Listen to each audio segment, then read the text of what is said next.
Welcome to Box Out Banter. We're back after a short hiatus during actual championship rounds of the NBA. Funny how Just that very poor timing on our part. Yes, but things happen, life happens. But we're back into the swing of things. Chris Okamura, Jordan Christmas.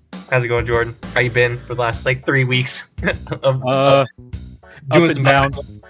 Up and down. I already mentioned it on my podcast before. Disclosure: our family bulldog unexpectedly passed away when I got back from vacation. I think on July.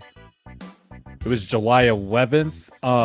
So yeah, it was on a Sunday, and so I wasn't in the right headspace at all to do a podcast. And then, but I feel a lot better now. She's in a better place. Love that dog.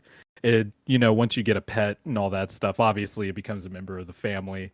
And bulldog temperaments they're the sweetest dogs. So just the way she went out, I won't go into details or anything, but the way she went out, it broke my heart. Obviously. But I'm good. I'm ready to go. I know you had the next Monday, you had a Disneyland trip with your family, as I understand. I did. Yeah, the funny thing was Jordan went on vacation, then we had an unfortunate thing, and then I went on vacation. Yep. So it's just a really bad timing right in the middle of the NBA Finals for us to be able to not record. Yep.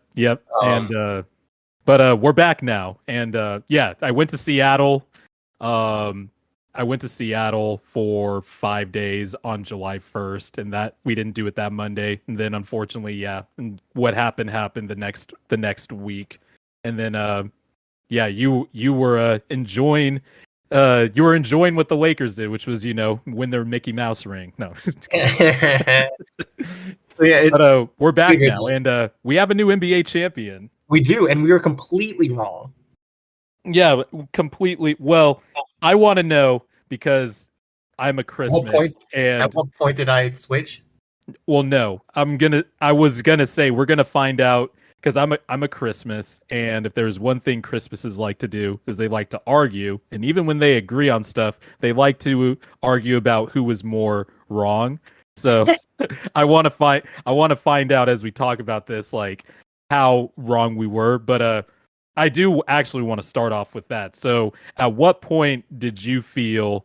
Well, first of all, I want to know your feelings on why you picked the Suns in 5, but then I want to also follow that up with, at what point did you feel like the series started to shift towards Milwaukee's favor? And then I'll go. I don't remember which game it was. It was either 3 or 4. But it's the one where they came out, the Bucks came out, and they started running Giannis off ball, which is something that I had been on this podcast and on Twitter all over the place. I've been screaming at the heavens to stop giving Giannis the ball at the top of the key and letting Drew run the offense and running Giannis off ball, because I felt like that was the key to everything. And I brought this up in the last series that Bobby Portis was running off ball and killing people, and you start to wonder, man, if Bobby Portis is killing people off ball, imagine what they could do with Giannis off ball. And then Bud saw that and was like, you know what? You're a smart guy. I'm going to start doing that. And they started running Giannis off ball, and they're killing him. And it was something that it adds a whole new dynamic to their offense. And once I saw that, and then once I saw Drew really lock into Chris Paul and get into Chris Paul's gumption. And the thing is, I want to fucking bring this up. People keep talking shit about Chris Paul and how Chris Paul shit hit the bed in the finals. Again, he didn't play well, but I want to give more. I don't want to get on Chris Paul as much as I want to give praise to Drew Holiday for locking up. Yes. Yep. I think that's an important distinction. I don't think Chris Paul shit the bed. I think Drew Holiday locked up and showed why he's the best on-ball defender in the NBA. Yeah. It's him and Ben Simmons as the best, perimeter guard defenders in the NBA. It's interesting because we've talked about it on this podcast before. I've been a big Giannis guy. I think this year I wanted to see how the season would play out before I elevated him further up the hierarchy, but I already thought he was a top 5 player based on his back-to-back MVPs and his Defensive Player of the Year that he won. But we've talked about it on this podcast before. The Bucks were doing experimentation throughout the regular season. Their offense was still really good, but their defense had kind of fallen off. They were experimenting with switching, with drop coverages, and all that stuff. And they were using Giannis off the ball more. And even when that Bogdanovich thing fell through before the season started, I still liked them getting Drew Holiday because... Oh, yeah. We both did. It was because he wasn't Eric Bledsoe. And you saw in the finals that even though Drew Holiday was shooting like Eric Bledsoe in the playoffs, he was still an infinitely better player than Eric Bledsoe because he's a better playmaker. He's like you said, he's probably the best perimeter defender in the NBA, the best, at least from the guard position.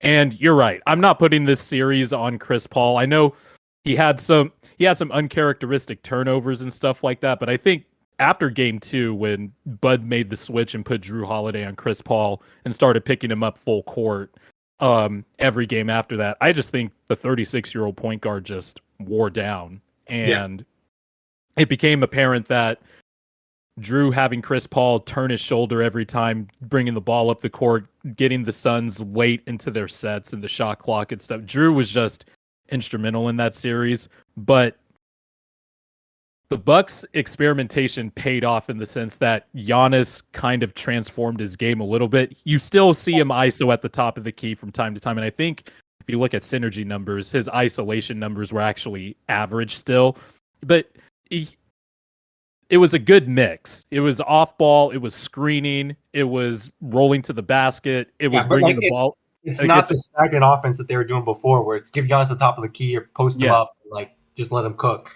But it doesn't work, by the way.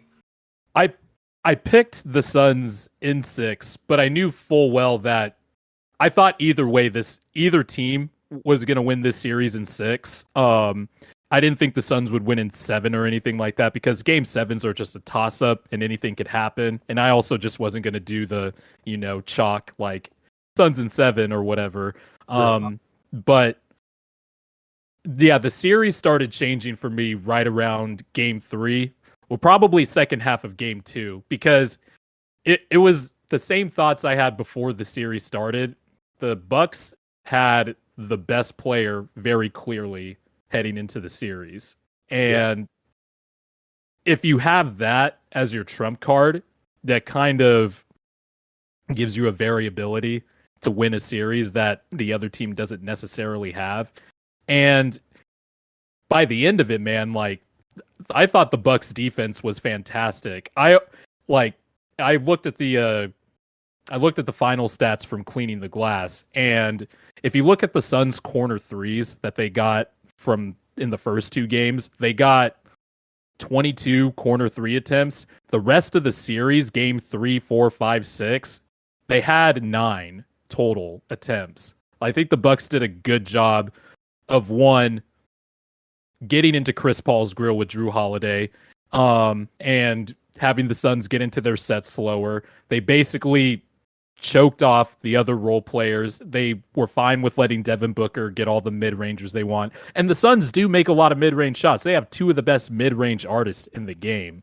Mm-hmm. But the math for the Suns, like, eventually you have to balance out your shot diet. And yes, if Chris Paul and Devin Booker are taking mid-rangers, those are the guys you absolutely want taking those shots. The problem is the Suns shot too many mid-rangers for even their own good. And you saw, just look at the 3-point attempts after game 3. And I just really thought the Bucks they were more physical. They made the Suns a jump shooting team from mid-range. They took away the corner threes, and the Suns were never a team that got to the free throw line a lot. Meanwhile, the Bucks were just living in the paint, and Giannis literally just destroyed everybody in sight. And it became even worse because the Suns have DeAndre Ayton, who's really the only guy who has a prayer at guarding Giannis. But when Ayton was in foul trouble, the Sarge injury obviously hurt them, but they just had nobody for Giannis. And I mean, this perfectly transitioned into our next thing about like Giannis put on like full stop one of the greatest finals performances the entire series in NBA Finals. Not just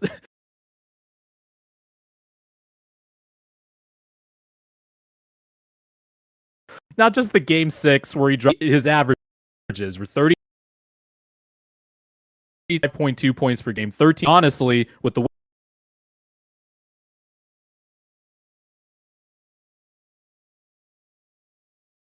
way Drew Holiday was shooting this entire, that is wild. Like that is 2000s Shaq versus the Indiana Pacers.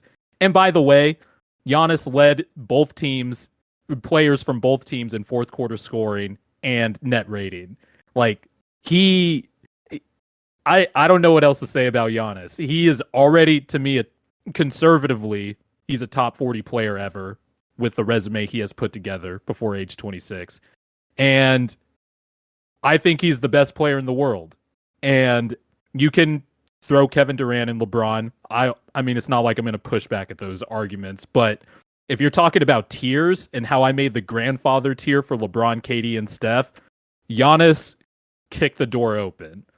And I think he's the best player in the world right now. At worst, he is a tier grandfather level franchise player. Yeah. I think for me, less so offensively, because again, I knew he could score. And again, to me, this explosion I was expecting to come eventually in his career, because to me, he was being misused on offense, like I keep bringing up. And I think they finally figured out, like, you have to use him in more ways than just giving him the ball and letting him cook. He's not that kind of player. Yes. And like, so to me, the incredible part, and he has a Defensive Player of the Year award. We know that. We know he's a great defender. We know he can defend. We know he has the perfect measurables to be an amazing defender. But to me, it's the timeliness of the defense that he had during this finals that was the most impressive thing to me. Because it's the thing of, you can do it when it matters and you can do it when you need it. Mm-hmm. And like, he stepped up in every moment, and it was insane to watch.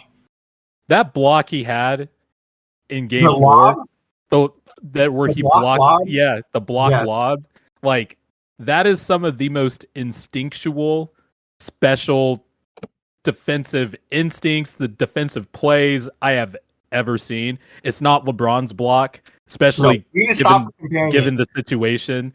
Given the situation just the situation alone puts LeBron's block above Giannis's, but Giannis's is like in that same universe. It's like in its own galaxy. LeBron's block was in a different galaxy, but they're in the same universe. Like that was like Devin Booker threw that lob off the dribble. Like he had to throw the timing off anyway by throwing it clean off the dribble. And Ayton caught it at the top of the square, and Giannis just it was incredible. Like I think Nick Wright, who I don't necessarily always agree with on anything he says, really. He was on a podcast, and the clip was circulating around Twitter, but Giannis's lack of fear of being embarrassed is a fucking superpower. Yeah. Like, he said in the post-game press conference, he was scared to get, or he wasn't scared. He said that he thought he was going to get dunked on.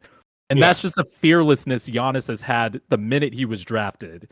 The drive that he has, the competitive nature he has. Like, that's why we look down his resume. He won Most Improved Player. He's a 2-time Finals MVP, Defensive Player of the Year, 5-time All-NBA, three of them first team, 4-time All-Defensive Player, 3 of them first team, Finals MVP and champion. Like, what a special player, man. Like, I can't...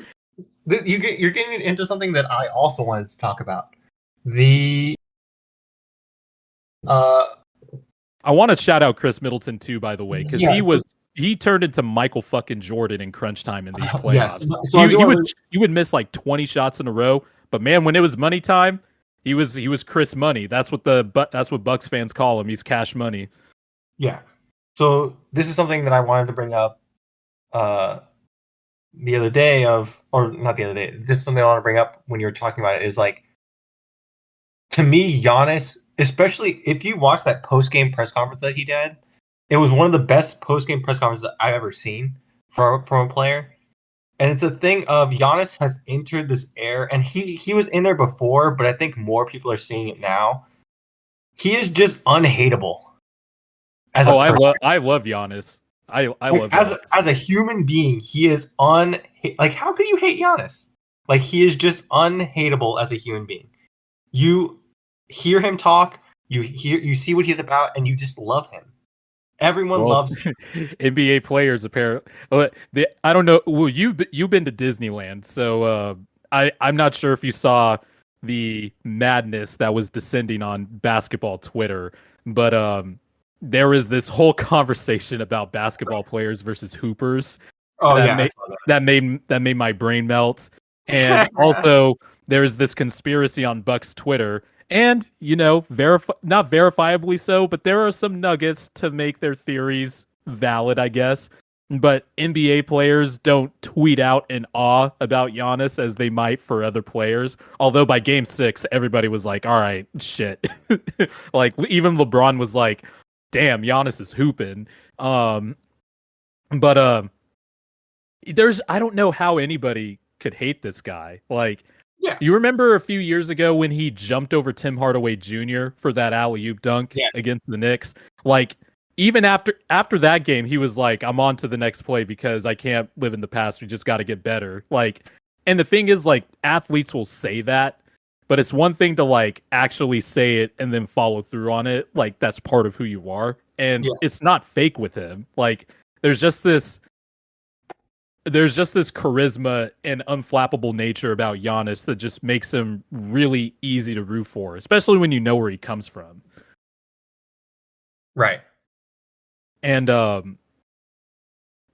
know, and I have to say, as a podcast host, I felt like I know when you've said this, it was half jokes, but I should have pushed back a little bit more when we've talked about the conversation about Giannis not being a basketball player, but the same way we talk about Dwight Howard and his skills. Because I get what people say when they say that, but I also think at the same time we have undersold how good Giannis is when we say stuff like that. And it's not just you, it's everybody has talked about it, and I've certainly get some points of it, but he has now rounded out the edge, not completely rounded out the edges of his game, but you saw throughout the year he started adding like a post move. He started adding, like you saw in the finals, he got a little bit comfortable with the fadeaway in the post. Like, his skills are not as noticeable as like a Kyrie Irving, who has maybe the best handle ever, or Kevin Durant, who's one of the greatest shooters ever, or somebody like that. But he's had skills in his own way, but now he's putting together some basic stuff. Like, I know we all wanted him to shoot threes earlier in his career, but I think that should be out the window. He's started adding stuff to his game where he's always had a basic handle, which is just enough for him. And he's always been a decent passer and a really good passer. I think this year he's taken the next step as a really good passer, especially in these finals. I think he's adding more stuff to his game now where his unseen combination of athleticism and physical features is making him the player that he is. And the scary thing is, I don't think he's done getting better. Like, he's going to keep working to get better. And it's going to be scary. It's scary hours for the rest of the league. Yeah. So what is so this is something I was thinking of before. What is your trajectory for the Bucks going forward? Is this everyone was hurt and this season was weird? Or do you think they're going to keep rolling? No, I don't think this is. So I think the Bucks are going to be a mainstay for a while, because remember, just 2 years ago. No, I'm not saying I'm not saying they're not going to be in the picture, but like, I know what you're saying. I think they're always going to be, as long as they have Giannis and yeah, they're going to be in the picture. It's just one of those things. Them over a healthy Nets or healthy Sixers?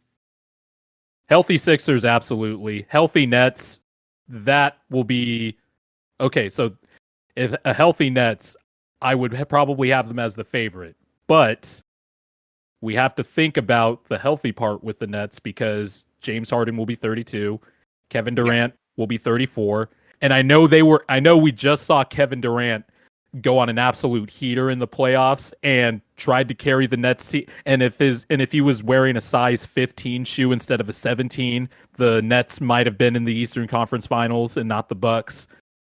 But we still have to think about Kyrie's injury history, Harden getting up there in age and had hamstring problems. Although I imagine next season he's going to come into shape and not go to strip clubs and stuff prior to the season. What if that powers him up? What if that what? What if that's part of his power up?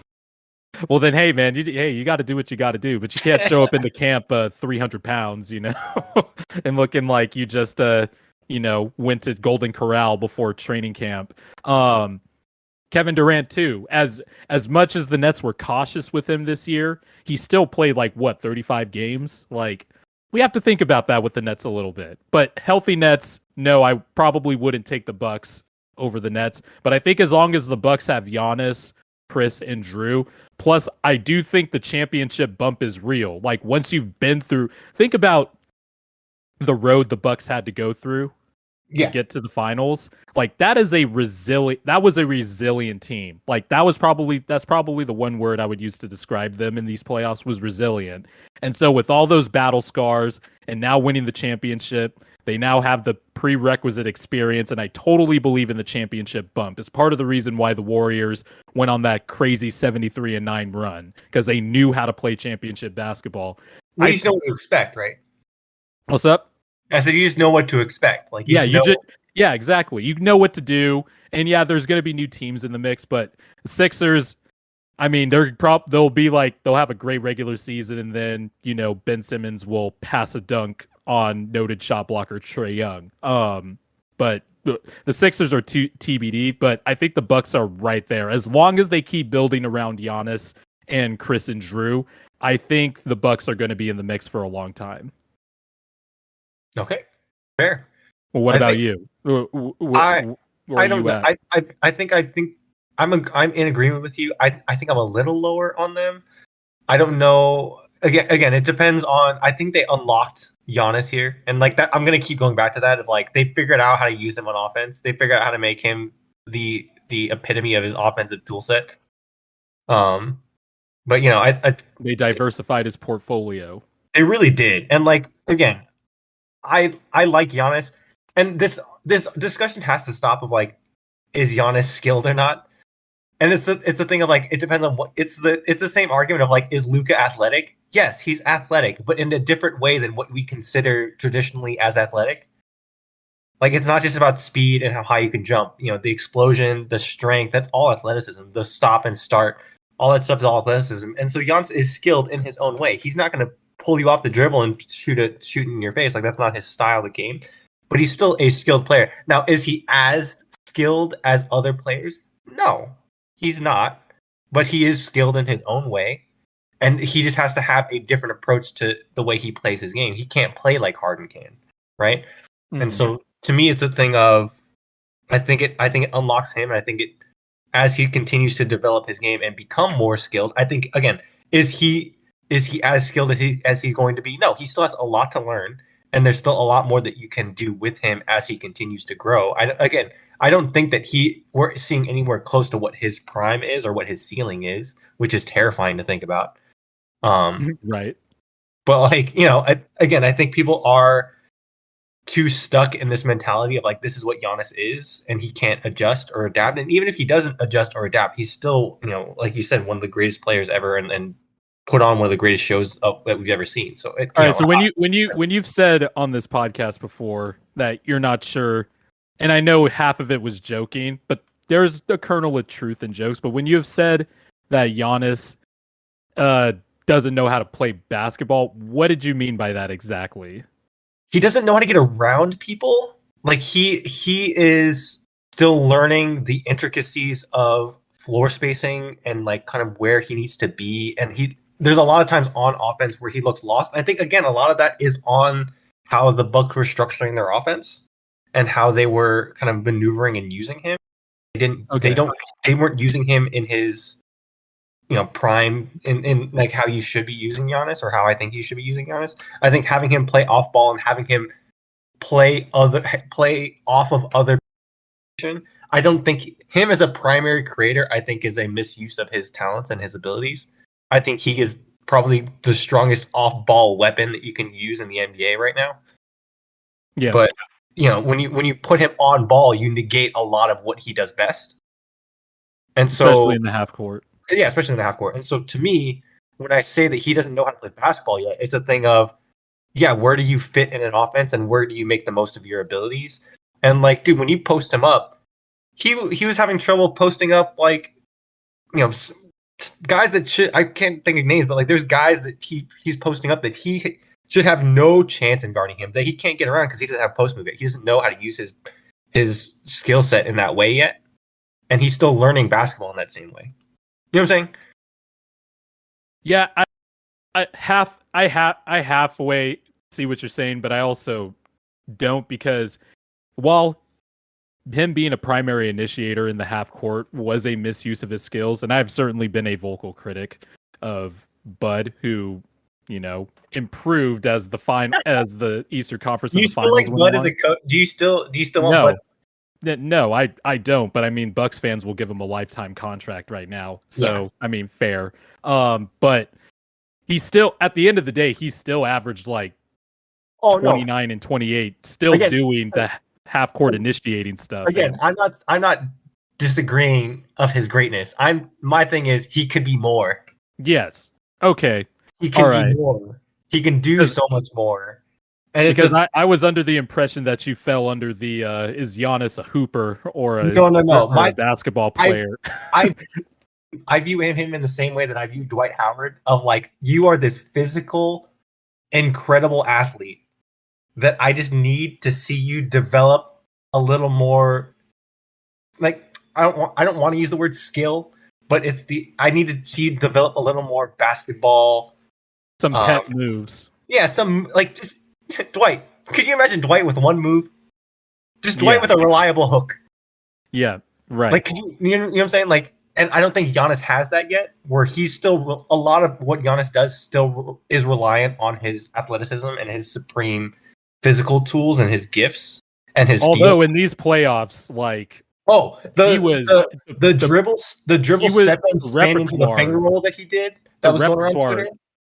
Yeah. Oh my god! Like, he was pulling out the bag, and like, again, that's part of his growth, right? I think he's always had the left to right spin move, but the post moves, I was more so talking about the post moves that you were mentioning, because in the playoffs you saw you saw this. It's weird because I saw him starting to expand throughout the season, but then in like the Nets series, he started going back to like taking threes in the half court and stuff like that, and not trusting what he was been using.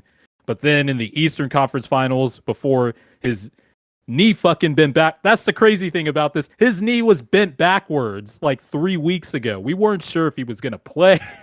And he dominated the finals. But I think for most of these playoffs, you saw him use the hook shot. You saw in the finals, he would post up Ayton and take like the little baby fadeaway from 10 to 12 feet, the little mid-ranger. He's getting there. Like, that's the scary part about this. Like, he's already one of the best players ever. Yeah. But he still clearly can get better. Add more nuance to his game. Like I said, like, it's not perfect. I think you grade it out as average in isolation in the playoffs, when he had isolation possessions. But I mean, the dude would. I really don't know what else to say. Like, Giannis he's elevated to that. When tier. I bring up like learn to play basketball, to me it's the nuance and like the technicalities of it. Because again, like he's still, when I watch him, it's so much of it is feel and so much of it is like athleticism. Where like, man, if he had a move or two, or if he had like different ways of getting around. Like you know what I'm saying? Like it's to me, it's nitpicking. I'm not trying to rag on him. To me, it's nitpicking of like he can do more. Mm-hmm. And like as he develops, as he learns more about the game, as he matures, and again, like every player matures, right? Like every player comes, like 99% of players come into the NBA off of their athleticism and their explosion and like the feel, and they learn throughout their career, right? And like this is the maturation process is like what I'm excited for and what I'm looking for from Giannis moving forward, because I already know what he can do as a raw talent, but now we're seeing the refinement, and now the refinement comes, right? And I also think the roster. I really do think people underestimated how bad Eric Bledsoe was for the Bucks in the playoffs. Oh, he was garbage. And I don't want to rag on the guy, but I think part of the reason why we saw Giannis run into the wall in his 2 playoff exits was one, look at the defense the Raptors had. They had prime Kawhi, Danny Green, Pascal Siakam, Serge Ibaka, Marc Gasol. That's hell. Like you're crossing the half court line and you just see fire and hell all around you, like in terms of facing a defense.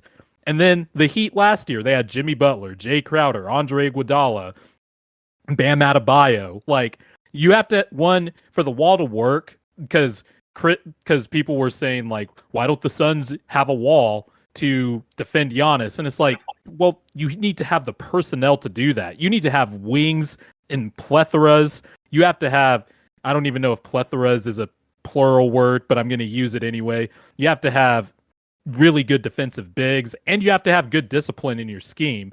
But also, the defenses were fine with Eric Bledsoe shooting open 3-pointers, and George Hill too. Even though George Hill shot well from 3, George Hill wasn't initiating anything. He was just spotting up, and they're just like, you know what? Whatever. We'll take our chances. But now you can't really do that when you got Drew Holiday. And even though Drew Holiday shot like Eric Bledsoe, they still had to respect his shot. Drew Holiday, man, I don't know what happened with his offense. He was. I'm chalking up to. He was so focused on shutting down Chris Paul that he was like, "Fuck offense. I'm just gonna lock up." He slid the sliders down in 2K. Yeah, he from down offense, he all his attribute points over to defense. That's all he was focused. Well, look, okay, so like in Game 4, where the Bucks won, Drew Holiday shot 4 for 20, nice, and was a +8. And then he shot 4 for 19 in Game 6 and was a +12. Like, he could shoot like Eric Bledsoe and still be better than Eric Bledsoe. And that upgrade, this also goes to show, if you have a championship window and you're quibbling about what to give up in a potential move to go all in and stuff, fuck that shit. Go all in. Also, I do want to say too, it is a perfect argument for like the argument that I kept making with the Warriors stuff. Remember when the Warriors were, when they just signed the DeMarcus Cousins signing, everyone was like, just give him the trophy now. Mm-hmm. And the argument was like, well, maybe teams should wait out the Warriors window. Yeah, you don't know what's going to happen, man. Like you don't know injuries, you don't know, what's going to happen throughout the season, who's going to get hurt, who's not going to get along, who's going to, what's going to happen to other teams. You don't know. So fuck it. Just shoot your shot, keep going, press forward. If you the Houston Rockets for the last decade were the epitome of this. Yeah, like they were the second best Western Conference team. Unfortunately, they ran into Golden State, but they kept trying, and they were Chris Paul popped hammy away from possibly and 0. What was it? 0 for 27 from 3. Yeah, was the number. Like they literally were chucking up bricks in Game 7. Like they could have won, but they didn't. But you go all in. The Raptors did. They won the championship. And yes, we can literally put an asterisk on every championship team. By the way, like we could, but the Raptors were the last team standing. So were the Bucks. And it was weird because what was it after Game 4? I believe you said, and this was when I already thought the series was turning. But I remember you said in our Discord that Cam Johnson should be taking more shots, and I agreed with you. But then I thought The Suns are in big trouble if what they need is Cam Johnson taking more shots. But like it's so weird because I feel like Cam Johnson, he had the young player syndrome of like, I don't want to mess up, and I'm not gonna like I'm gonna defer to my superstars. He was good, but I didn't think he was a self-creator. He's not a self-creator like that. He's not. But it's a thing of he was passing up wide open looks to like get Devin Booker going and stuff like that. And it's like, well, that's fine. But at the same time, you're playing really well, and I feel like once you have Cam Johnson becoming more and more of a growing threat, it does space the floor better for those mid-range opportunities because Jay Crowder wasn't hitting shit. And so you're like, at that, the Bucks started to condense their defense more and more as Jay Crowder and as the other shooter, like as Mikal Bridges. But Jay Crowder was better the last 3 games. Yeah, but as they got colder and colder, they were just shifting it more and more inwards and focusing on that mid range, and it made life more and more difficult for Chris Paul and Devin Booker and DeAndre Ayton. And so, like as that pick and roll goes away, and now you're kicking to cold shooters, you need someone to go ahead and be able to take down and knock down those shots, where I feel like Cam Johnson was being a little too timid. Well, actually, no, I lied. Jay Crowder shot 31% from 3 the last 3 games. Yeah, he had that good game. He had one game. 5. Yeah. That good game 5. But yeah. No, that was the other thing too. I'm sorry. I was just saying, you know what I'm saying? Like it's just, it's the threat and the gravity that you need to create, right? Rather than anything else. And Mikal Bridges was not hitting his non-corner 3-pointers, which was something I noticed with Mikal Bridges. Like, I know he shot 40% from 3 this year, but a lot of his shots were from the corner. And if you remember when he first got drafted, like, when his workouts were surfacing on the internet, his shot was noticeably different than from Villanova. Like, he had a hitch in his shot. It was almost Markelle Fultzian. With how his shot, no, seriously, look it up. And he's ironed out most of his hitch, but he's still not the great movement shooter that we saw at Villanova, where he was hitting all types of threes and his mechanics were cleaner. It got better. He's a hard worker, so he ironed out his mechanics. But if you get him outside the corner, if you get him shooting threes from other areas that is not the corner, I think the Bucks were fine with letting him shoot those shots. And that was the other thing too. DeAndre Ayton's effectiveness kind of waned as the series went along, because I think he was just, you're asking him to guard Giannis a lot, and then also he just wasn't taking advantage of the switches when he had the advantage on a smaller player. And also Brook Lopez, there were just times where Brook Lopez would just straight up take his lunch money also. Yeah. And the Suns have a lot. The Suns. It was a learning experience for the Suns' young players for sure. They weren't even supposed to be here. That was a DeAndre Ayton getting out vetted by Brook Lopez. Yeah, because even though they would close with lineups with Giannis at the 5, when Brook Lopez was in, I'm sure the Bucks were fine with letting Ayton try to score on the move and not get those easy catches that he was getting deeper in the paint earlier in the playoffs. So yeah, totally agree. Also one more thing, because I know we have to move on. I think it's right that we spend a good amount of time on these finals, because we haven't talked in 3 weeks. But also it's fascinating. Yeah, because this has been, so I guess a few more things. This was the most entertaining finals I have seen since 2016, probably. And that's not to say that super teams or whatever are an indictment on the league and all this other stuff. I just thought it was nice to have some fresh new blood in the finals. Well, not just fresh new blood, but like it seemed like it was okay. Obviously, basketball is a game of runs, and it's the cliche that we hear all the time. But man, this series had some of the craziest. Just teams go up runs. 20 and then lose it. Yep. Game 5, the Suns were up 16, and I was my buddy from college came over to watch the game, and he had some money on it, and I think he picked the Suns to win, but he was just like, okay, yeah, but I think he picked the Suns like to win by like 4 or 5 or something like that. That was his bet, and he was just like, man, if I hope the Suns like don't blow this team out, and I'm just like, just wait. Like this series has been a series of runs. especially the last two games, the Milwaukee games. Like, just wait till the Bucks will make it a game. And this series, just tactically, the players in this series, everything, like, this was really entertaining. Since the 2016 finals for sure. Like the 2013 finals between the Spurs and the Heat that went 7. The 2016 finals and these finals, I would probably put as the 3 most fun I have seen out of the last 10 or so finals. I just thought it was interesting. The players were interesting. The tactics were interesting, and it was a really good series. Yeah, I had a ton of fun watching this series. Very happy to. Also made me realize. Sorry, I said I'm happy the way it turned out. Like I'm as wrong as I was, and it's like it was one of the most interesting series, kind of going back and forth. So I enjoyed it. Also, we need to we do, and I am guilty of this sometimes, but we do throw out the word superstar like it's candy, because I think what this series really highlighted more than anything, and like I have told you on this podcast, I have been a day one Devin Booker stockholder. Yes.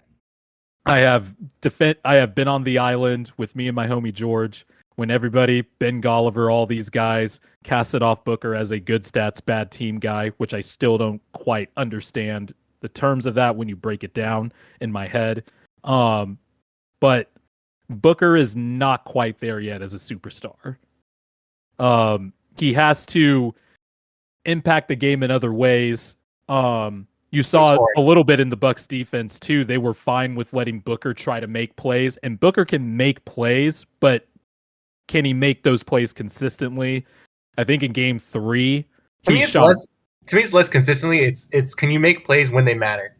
Yeah, and also just impacting the game in other ways more than scoring. In game 3, he shot 3 for 14, I think it was. But it wasn't just that he shot 3 for 14.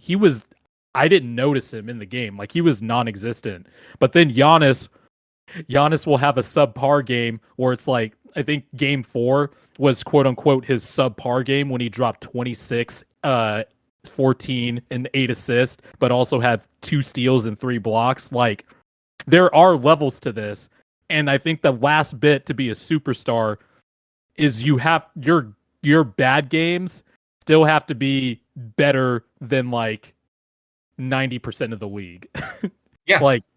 And I think Booker is not quite there yet. I think a few up and coming players are not quite there yet, but I think it kind of highlights what it takes to reach that final boss stage of becoming a superstar, if that makes sense. Yeah. I agree. I'm with you. I don't consider him a superstar. I have him as a star. Oh yeah, no question. Yeah, but I don't consider him. To me, there's only maybe 5 to 10 superstars in the league. Yeah, I have. Let me see. I'm pulling up because I did update my list, my tier list. I have 11 tier 1 guys, the franchise-changing players. And then, of course, there's levels beyond the superstar, right? That's the grandfather that I was mentioning earlier, the grandfather tier. But I have 11 superstars right now in the NBA, the tier 1 guys. Yeah, that sounds about right. And it's hard to get there. It's super hard. And also, the league is just, I'm looking at the list, the league is just deep with talent. Like, the top end talent is deeper probably than it's ever been. So I guess we'll transition real quick to the draft real quick. This is the only thing that I want to bring up because we have the draft on Thursday. Did you see the report today that the Pistons are still deciding? To me, this is this is a formality. I don't believe that report. Neither do I. But my thing is like, dude, there's no way this isn't a smokescreen, right? Like, if they keep this pick, they're taking Cade. There's no reason to take Mobley or Green, right?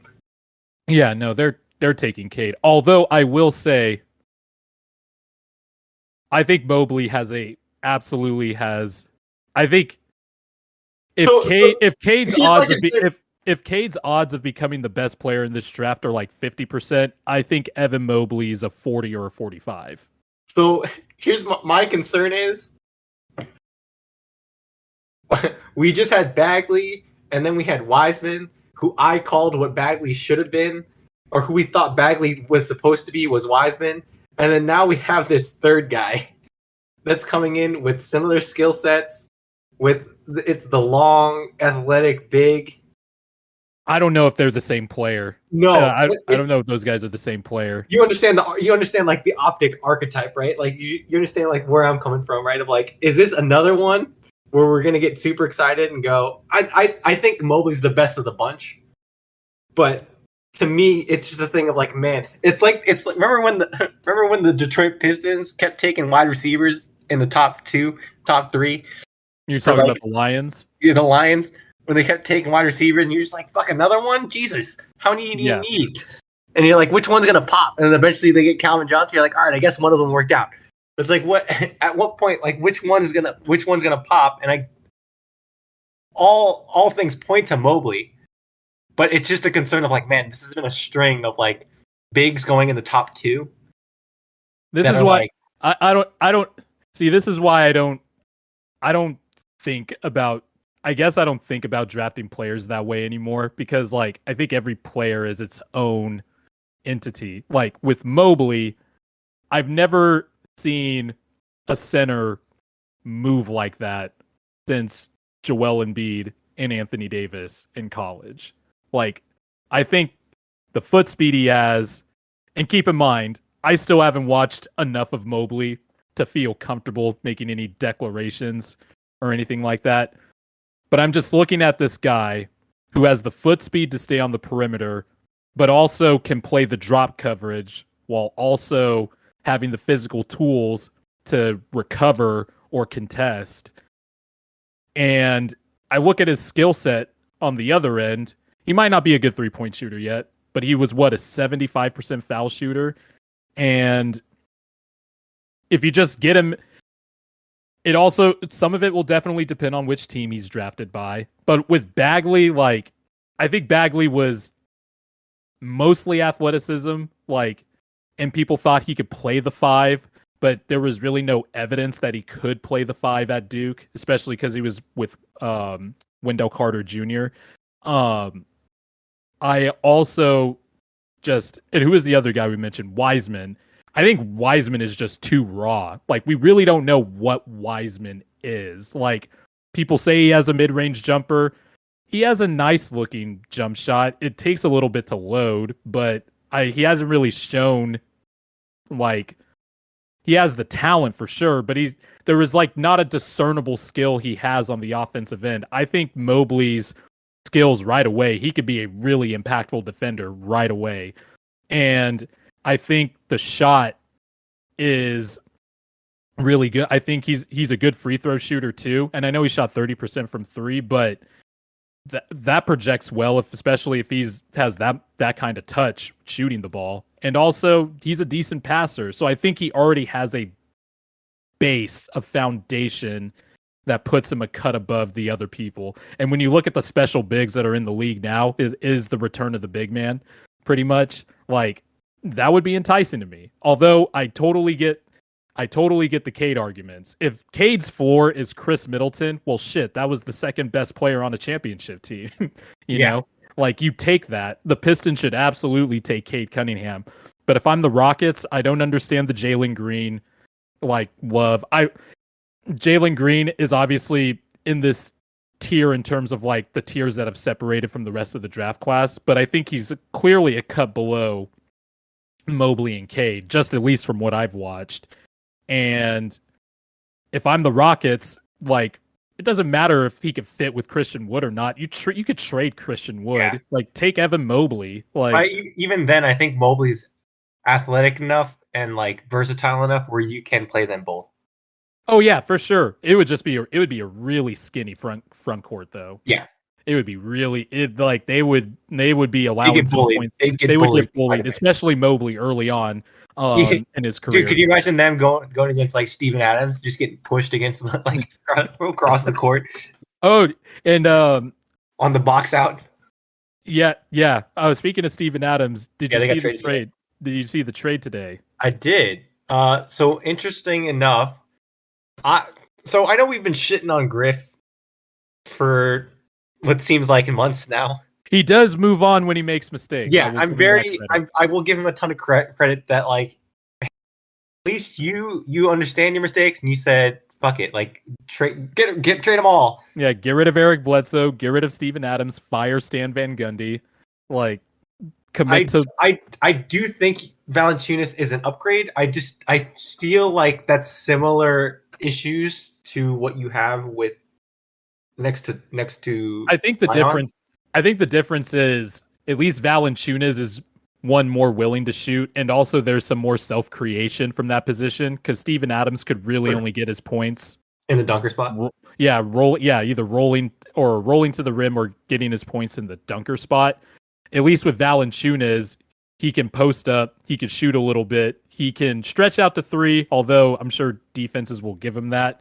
But at least in theory, he fits better with that. Because remember at the beginning when we started this podcast, I told you I was lukewarm on the Pelicans for those reasons, getting Steven Adams and Eric Bledsoe.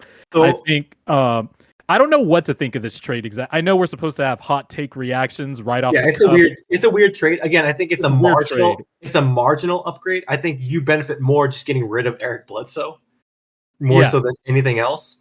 Well, we also don't know until we know who the Grizzlies pick at 10. And now we're seeing reports. Well, one, Eric Bledsoe is not going to be in Memphis much longer. That's what Chris Haynes reported. But stretch, right? They're going to stretch him. They're probably going to try to look for somebody to trade him. I mean, the Grizzlies have assets and picks to kind of offload Bledsoe, but also, will the Grizzlies move up even further in the draft? Because they got the 10th pick now. Will they move up even higher in the draft to take who they want and maybe get a scoring wing next to Ja? So it's not just the players. Did someone say Kuminga? What do you think about Jonathan Kuminga? He seems to be the polarizing hot topic. We've talked about this. We talked about this though before we left, before our hiatus. That I am the worst person to listen to because if you are a long athletic, that's right. If you're a long athlete, yep, exactly. That's exactly why I'm afraid of diving into Kuminga more because I'm just going to be like, shit. He's big. He's long. He's a long boy. And he has all the athleticism, and he's the toolsy guy that we love. Like it's to me, it's the Jordan. It's a tale as old as time, and you being a long boy fan will know this as well. When I give you this report, he is long, athletic, a high energy, high engine guy. Gets to the basket, has good explosion to the basket. Questionable jumper. My type of player. He's exactly my archetype of player. And again, the trap right up to BOB's alley. The trap that I fall into all the time with these guys is you can't teach athleticism, but you can teach them how to shoot. And like is this the same argument that you have with yourself? Because it's the same argument I have too of like you can develop a jump shot. You can't develop athleticism. Ben Simmons was the fucking epitome of this for me. I was like, I saw everybody because Kevin O'Connor was literally the only guy in that 2016 draft leading up who had Brandon Ingram first over Simmons and all the big boards and all that stuff. Yeah. And I'm watching Simmons at LSU and I'm just like, okay. The defense, I'm really not too concerned about that because LSU sucks, and I wouldn't be playing defense on that team either. But he could pass, he has size, he has athleticism, he could get to the hoop. You could teach him how to get a serviceable jump shot. Yeah, and there's been plenty of players after that. I was a huge Jonathan Isaac fan, but he's been more injured more than anything. I think when he's on the court, he's been a insanely impactful defender, but he's been way too injured now. Like you are playing the harp on my heartstrings right now when you're talking about Jonathan Kuminga. I just pulled up the Ringer draft guide, which everyone, if you're interested in the draft at all, you got to look at this. You got to look at the Ringer draft guide. Kevin O'Connor, always read Kevin O'Connor. He is fantastic. But so just the Cliff Notes version of this, Jordan. So excellent physical profile. Yep. Has excellent elite defensive potential. Talented but raw shot creator. Flashes advanced shot creation abilities. Good first read passer, ambidextrous rim finisher, and an active rebounder. The minuses, Jordan. Give me. The minuses, Jordan. Decision making.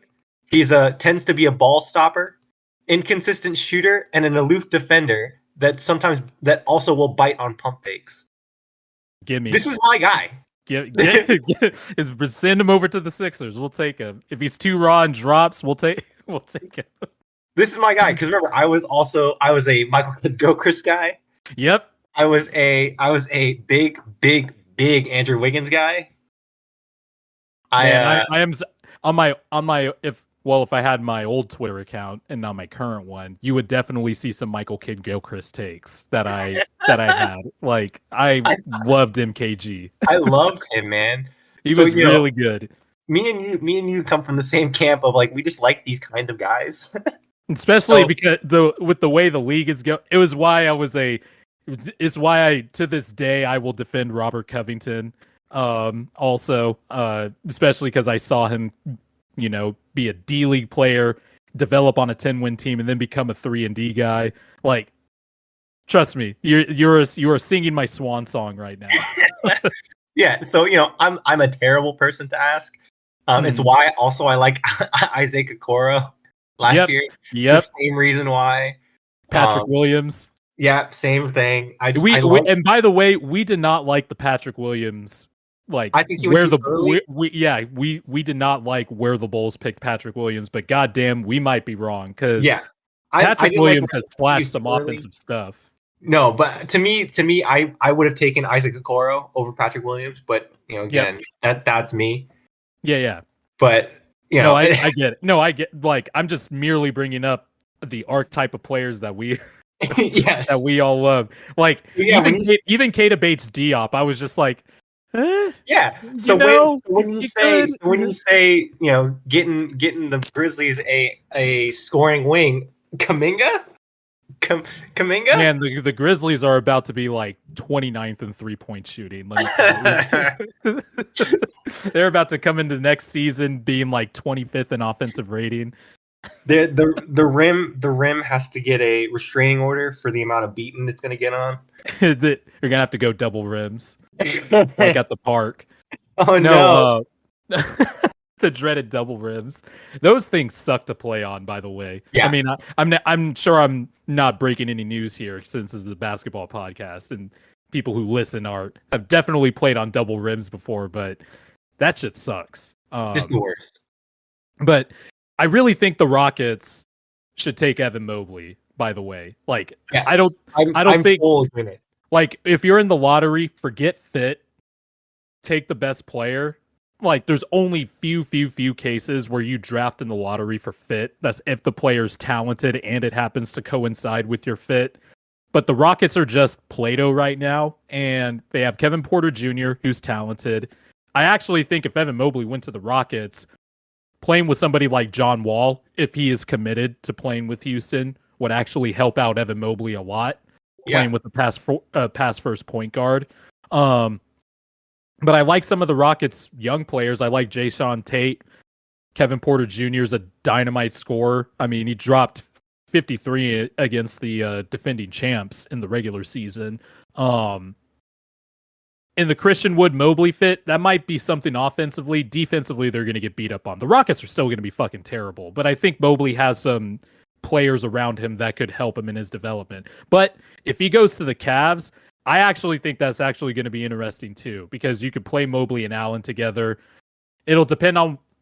I don't think the Cavs are going to move on from Colin Sexton. I've been talking with my homeboy Evan Damerel about who covers the Cavs. I've been talking to him about what the Cavs should do and all that stuff.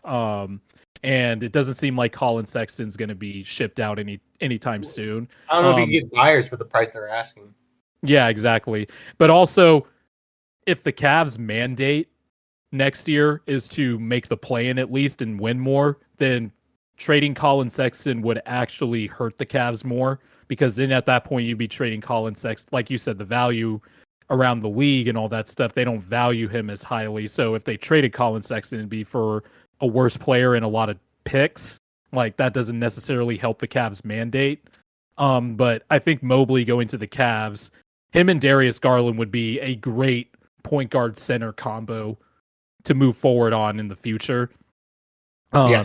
Even if you extend Jared Allen with the restricted free agency and stuff like that, you can always trade that contract down the road because there's always guys.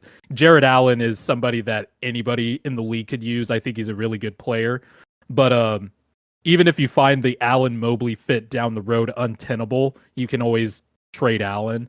But if Mobley falls to the Cavs, I think they're going to get arguably maybe the best player in this draft. I'm still intoxicated by it's not just wings for me, long boys for me. It's the big boys because I'm a center at heart. And I think bigs that are special like that can just change the dynamic of your team. Just an unorthodox or unique player like that. Especially when you look at Jokic, the Jokic's, the Giannis's, the Embiids of the world, et cetera, et cetera.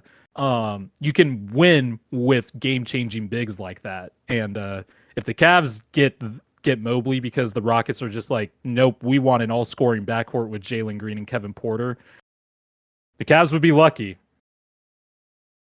Yeah, I'm with you. I'm curious to see where they go from here with the Cavs. I think obviously Mobley falling to them is the best case scenario, but if he doesn't, you take Jalen Green, you take Suggs. Mm-hmm. You have to take Green, but Kuminga. I'm also higher on Suggs than most people are, but I understand he's not in that tier. Yeah, with Green, Mobley, and Cunningham. But I think Cade and Mobley are a little Green. I would put them in a class of their own, slightly above. Yeah. Like we were talking about earlier, it's definitely Cade and Mobley, then Green, then I think Suggs. And then there's a pretty big drop off after that with Kuminga, and the other guys are all projects. Yep. Where I think from Suggs up, they can make impacts right away. Where I think from Kuminga down, it's all projects. Have you watched any Scotty Barnes tape? I have. What do you feel about Scotty Barnes? Well, that's what I was going to ask you because I haven't watched much of Scotty Barnes, but he seems to be everybody's draft darling, but seems to have the can't shoot label attached to him. Kind of, can't shoot. The same flaws that will make me fall in love with wings. He's just not as he's more of a playmaking player than a score, a pure scorer like Kuminga. Mm-hmm. So he's a defensive playmaker. I've heard a lot of people compare him a Pascal Siakam, a smaller Pascal Siakam, mm-hmm. Or a not smaller, a less long Pascal Siakam. Yep. So I'm not as high on him. I think I would take Kuminga as a higher potential guy, mm-hmm. but I think that I think Scotty Barnes. I don't see him as a superstar guy. I see him as in the same way that we saw Halliburton last year of just being a good role player on a championship team. Yeah, or an important piece of a championship team. I see him in that mold rather than someone that can potentially a star in his role as opposed to the driving star. Right. We're obviously this is a stretch, but in a couple of years, could you have Kuminga be a team's sort of off ball number one scoring option? Yeah, 100%. Mm-hmm. Given his tools and given what he can do with the ball, yeah, absolutely. I don't see that. I don't see Scotty Barnes ever carrying your offense or carrying a team to a championship, but he is one of those core pieces that you would have in your roster of a championship team. I think Scotty Barnes helps a good team out more than he carries a bad team, if that makes sense. So if Scotty Barnes was drafted by the Warriors, that would be a good place for him for his development. Yeah, absolutely. I think learn how to shoot a little bit better, but provide a defensive anchor. Yeah, that 29.7 3-point percentage on just 37 threes for the season. That's yikes. Yeah, but again, he's a fantastic defender. I know there were a lot of complaints about him laterally, but I mean, as we've seen with Halliburton, that was also a complaint with Halliburton, and it's not a huge problem. No. So who knows? I think again, for he again falls into that class of like that top role player for me, rather than when if you're picking in the top 5, you're looking for stars. Yeah. So, you're looking for someone to help your seemingly terrible roster. So again, I think that we won't see Scotty Barnes' potential, or we won't see his full talent gambit until any prospect that has his potential tied to a jump shot, it gives me the heebie-jeebies, but at the same time I'm just like, ooh, because that's what the draft guide has. He has elite defender with playmaking skills, but needs to improve his jump shot to reach his full potential. And I'm just like, God damn it. God damn it, Ben. Yeah, he's from what I've seen of him, he's in the perfect spot defensively every time. He is, he's in there. Yeah, but it's a matter of how does that translate to the NBA? Does he have the athleticism to keep up that way? Again, it's a lot of the situation. It's a lot of the same questions that we had for Halliburton, right? Mm-hmm. So that's how I feel about that. Suns had a chance to draft Halliburton, by the way. They did. I don't know if that. The jury might still be out on the Jalen Smith pick. But man, the Suns could have definitely used Halliburton in the finals. Yeah. Man, you think the Warriors are keeping both of their picks on Thursday? I would be surprised if they do, to be honest. Me too. I don't think you can't, unless you're taking Davion Mitchell at 7. That would probably be the only person I would, if I was the Warriors in this specific situation, I would take Davion Mitchell. Or you're taking Mr. Jonathan Kuminga. No, I think you need to get players that are more ready and have had more, I guess, not experience, because everybody's entering as a rookie, but Davion Mitchell has had 3 years. We know what he is. He improved as a shooter. He's a hell of a defensive guard.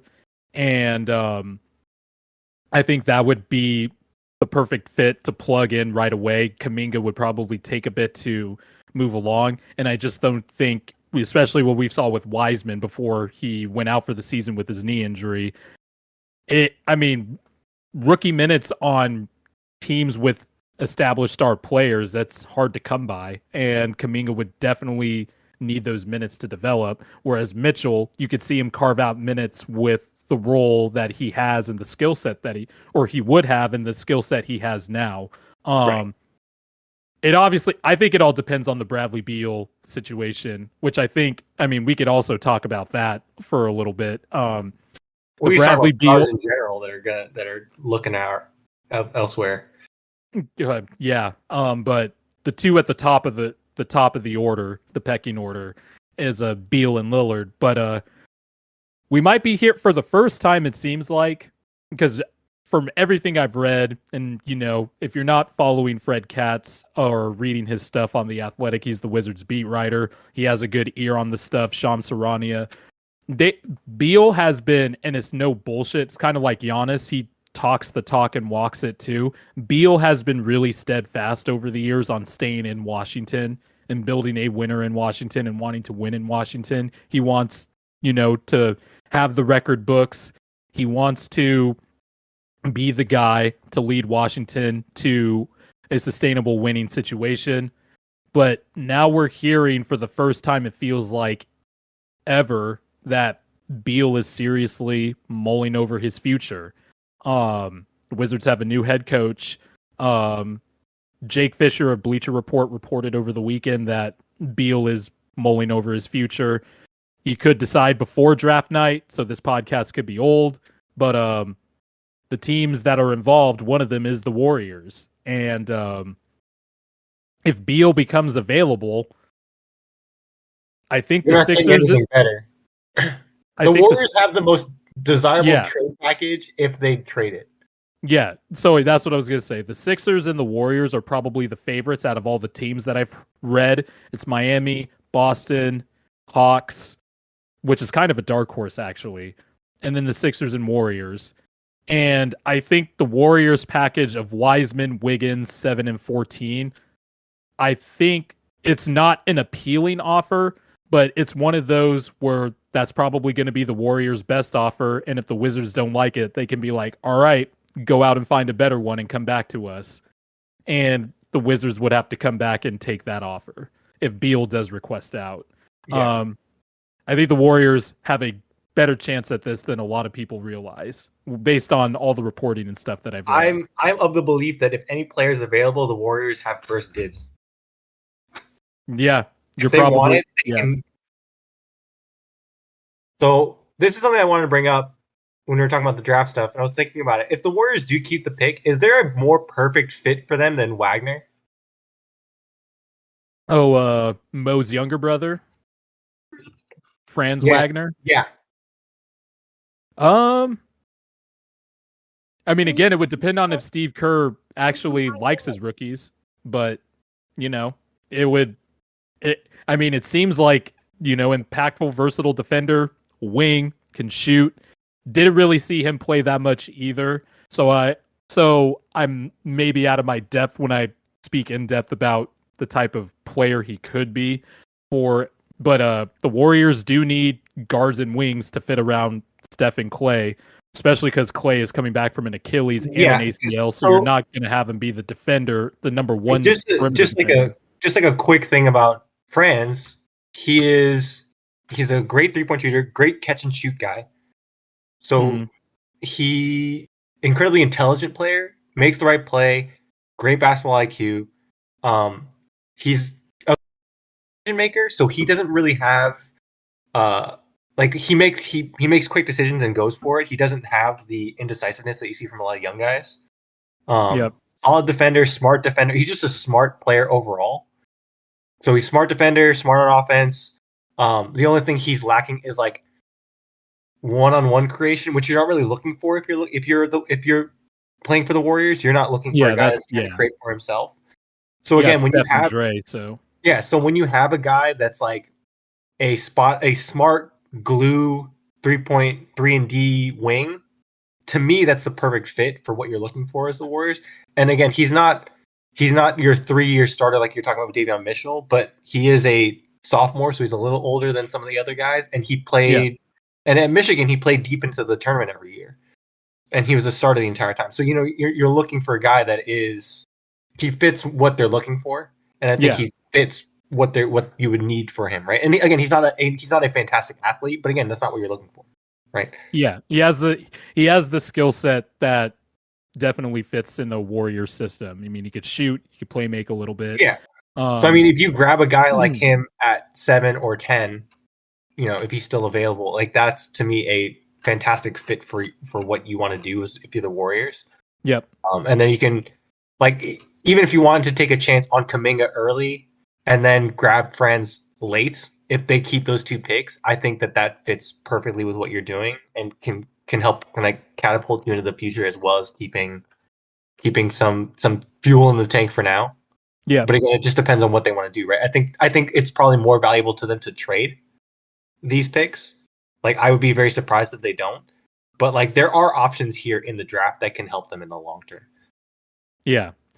Although I do kind of question some of the Warriors' draft decisions, even though they did draft late in the first round. So normally you're probably going to miss on those more often than not, but they still missed on a lot, like more than normal, their late first round picks. I mean, Jordan Poole finally started, gaining some confidence last year, and he might bear out, but you look at the late round picks the Warriors have had the last few years, Jacob Evans is one that comes to mind. I mean, like, yeah.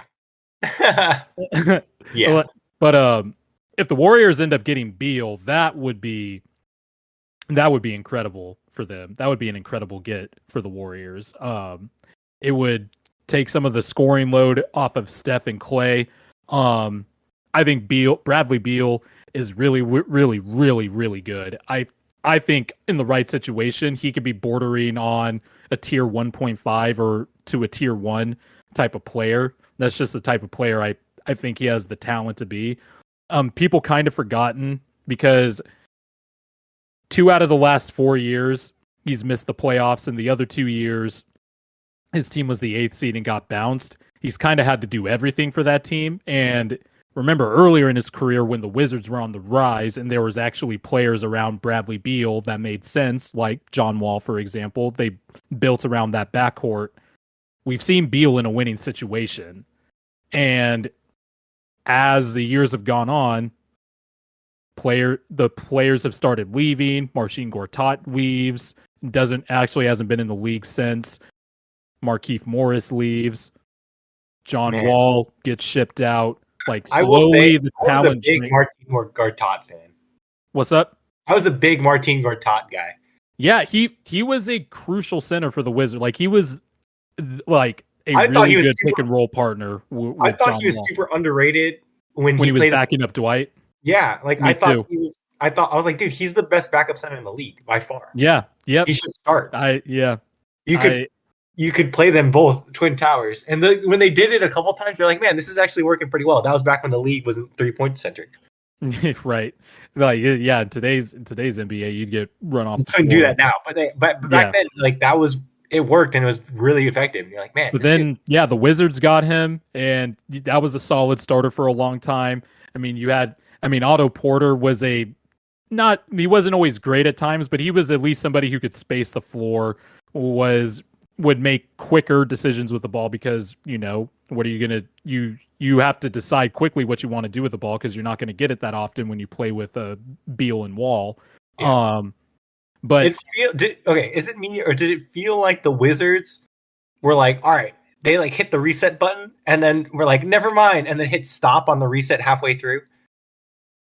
Yeah, and then part of it was injuries too, because John Wall taking all those injuries since I think it really started in 2017-18. He only played like 41 games, but ever since then he played 32 the next year, and then he had that knee injury, then tore his Achilles. Like the injury, it really sucked. We didn't get to see prime John Wall. People forget how good John Wall is. I'm telling you, I love those early Wizards teams. Like I was high on Bradley Beal.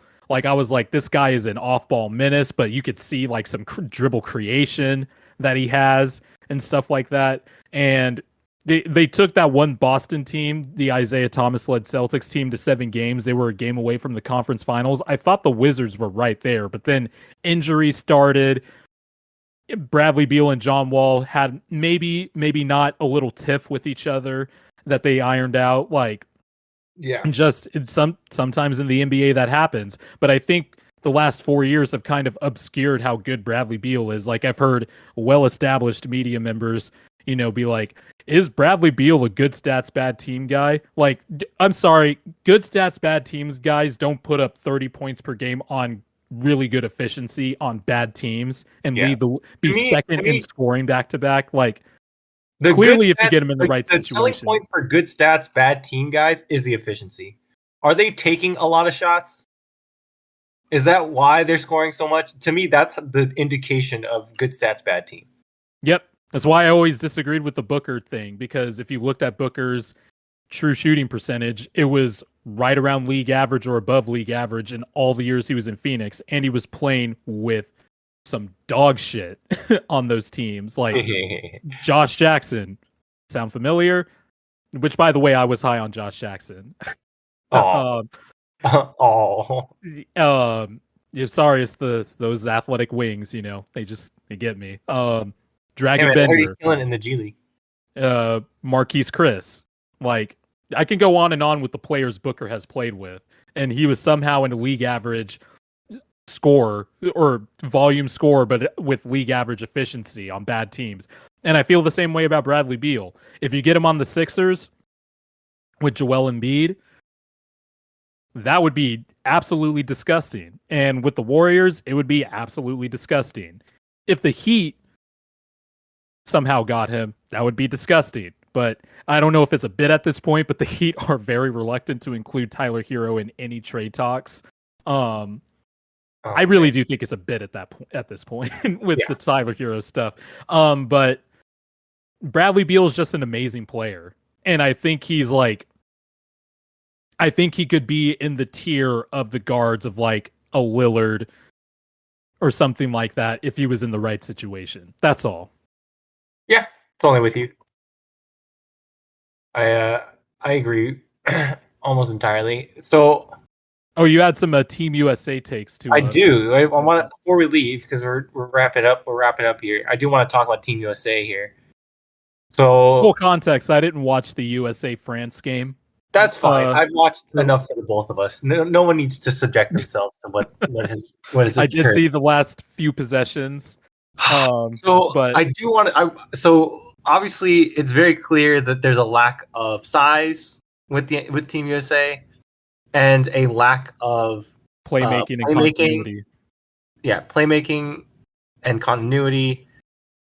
Drew Holiday is really their only primary playmaker from the guard spot, and then otherwise your primary playmaker is Draymond Green and Bam, which it's so weird. Anyway, so the main thing that I want to bring up is like, and again, I might be out of pocket here, so call me out on it if I am, but there's not guys on this team that are like the Draymond is the exception. But I think you need more. Like, I don't think Draymond is enough for personalities of guys that, like, everyone that's on that team is just like the calm, cool, like collected guys.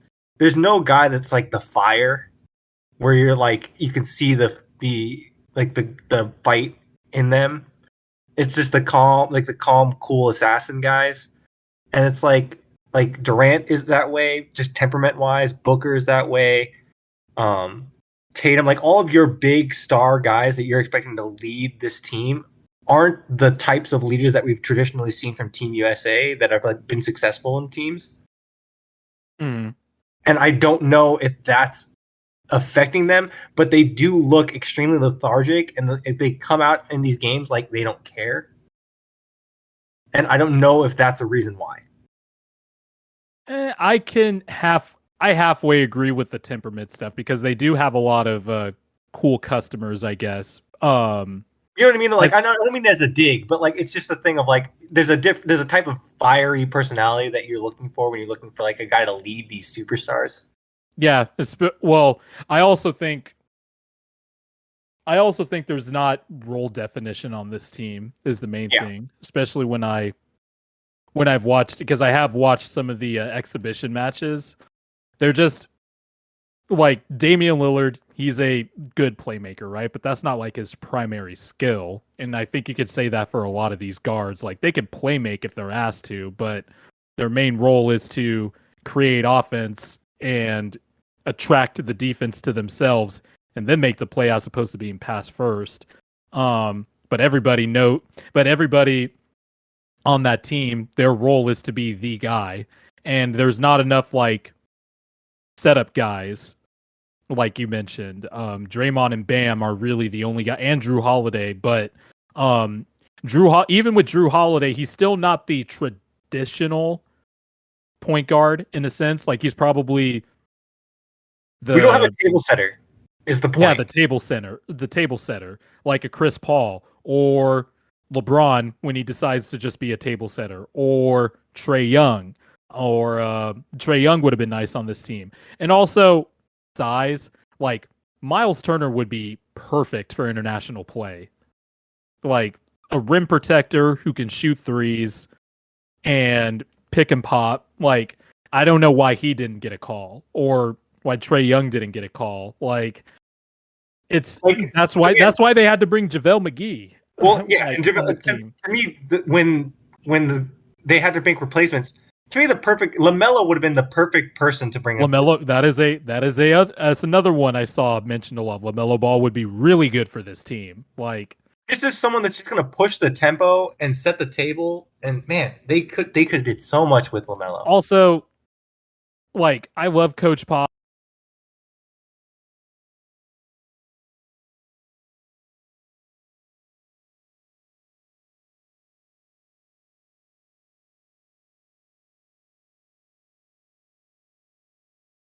But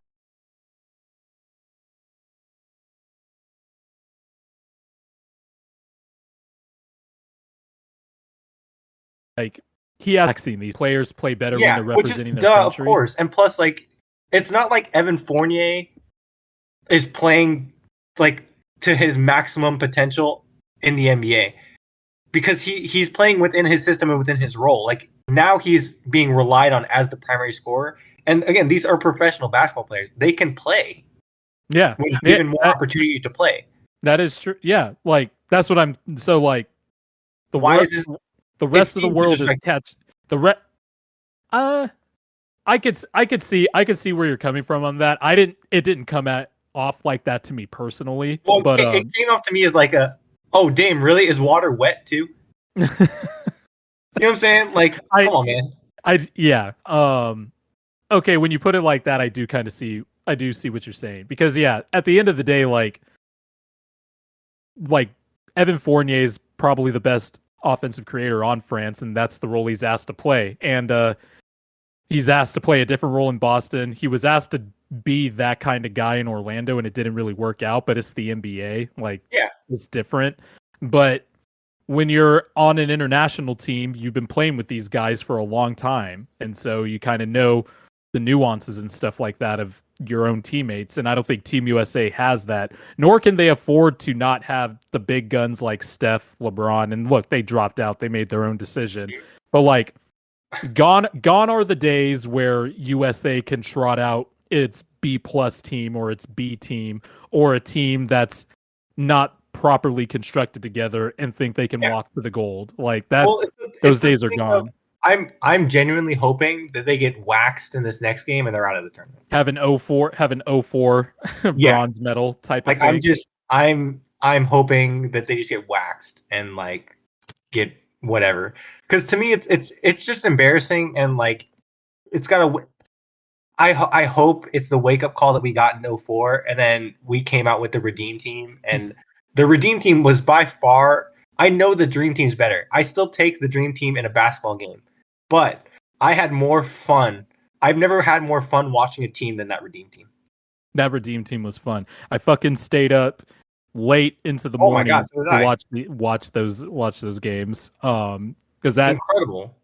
And if you're talking about temperament and leadership, you had Jason Kidd, you had Kobe Bryant, Chris Paul was on that team. You got a young LeBron and Dwayne Wade and Chris Bosh, all talented, but they were all gravitating towards the one guy. They're learning from Kobe. They were gravitating towards the one guy, and the biggest. That Spain USA game is still one of my favorite. It's one of my favorite Kobe games.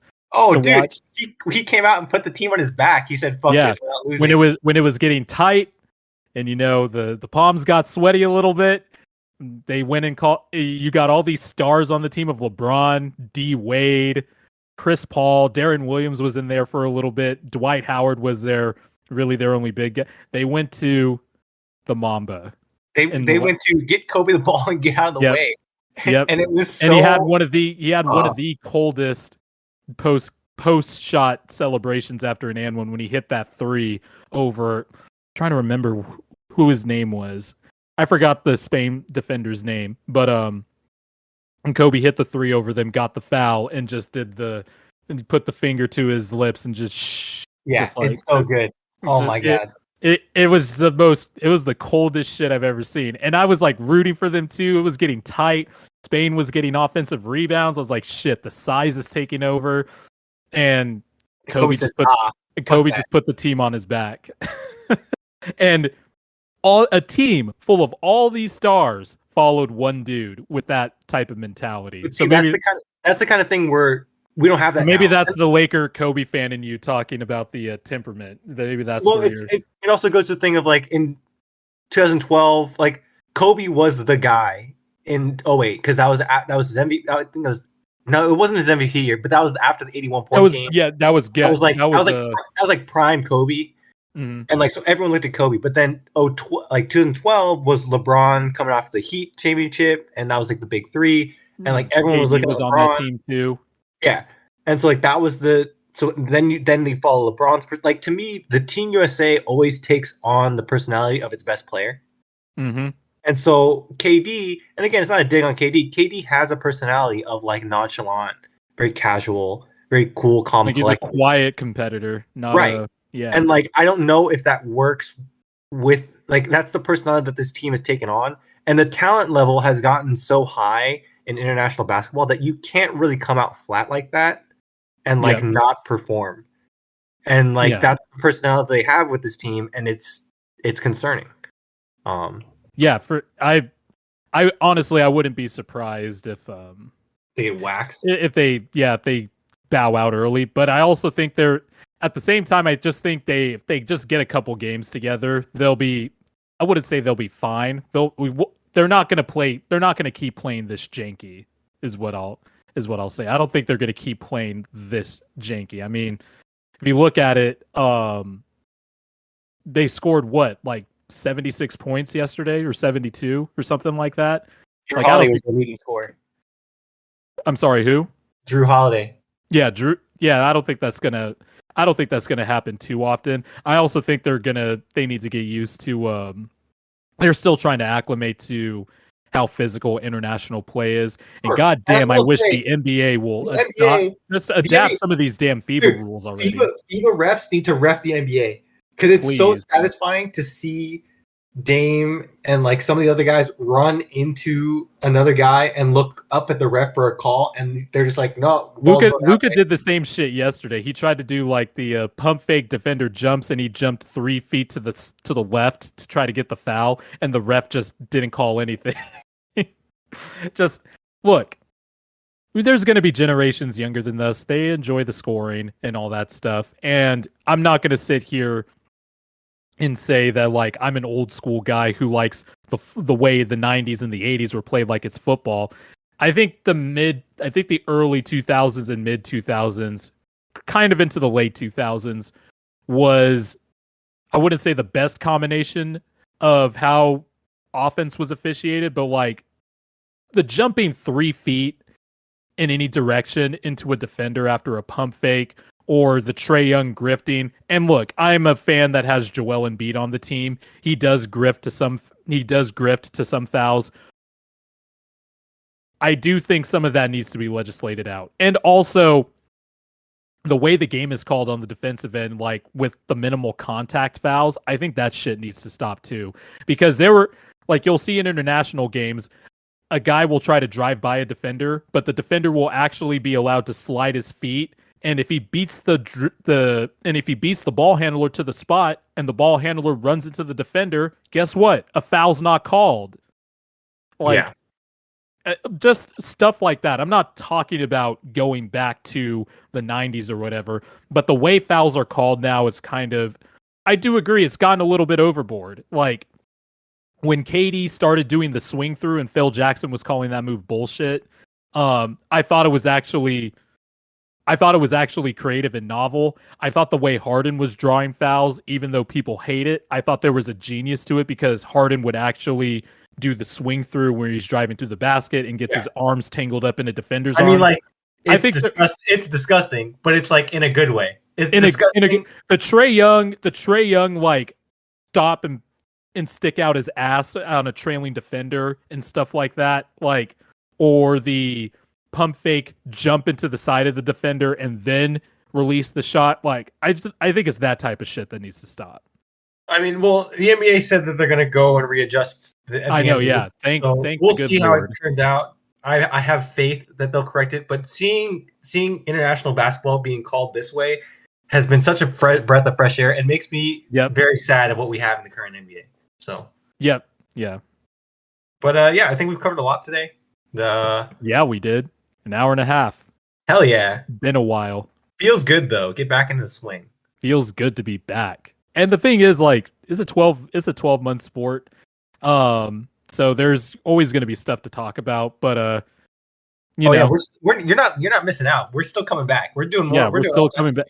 And also I know we've workshopped this before in jest, but I will be starting Prince of Tennis soon. So if you want to do some watch-alongs, let's go. Watch-alongs, or do like a recap in the podcast for the off season, I'll be down for that. I'll be down for that also. But I will be starting Prince of Tennis soon. Once I I'm gonna get a few more shows wrapped up.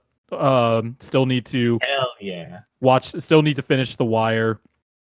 I have a few more episodes left of Avatar. I've been really slow playing Avatar because I don't want that show to end. It's so good. And I still need to watch. I need to watch Loki now that all the episodes are out. You're one of those. Yeah. Sorry, I could. Well, with this show for some reason, yes, or with the Marvel shows, yes. But I'll be starting Prince of Tennis. That is on the list. So I'm into it. So for context, that's one of my favorite anime shows of all time, and it's sort of it's like the grandfather precursor of a lot of like modern day sports anime. Mm-hmm. So I was telling Jordan about it, and he needs to watch it because again, we all enjoy sports here. We enjoy sports anime, and if you like sports anime in general, you gotta. It's like going back and watching old footage of players you've never seen before. You gotta go back and you gotta appreciate the history, right? Oh yeah. That's why watching Slam Dunk was so jarring. To see.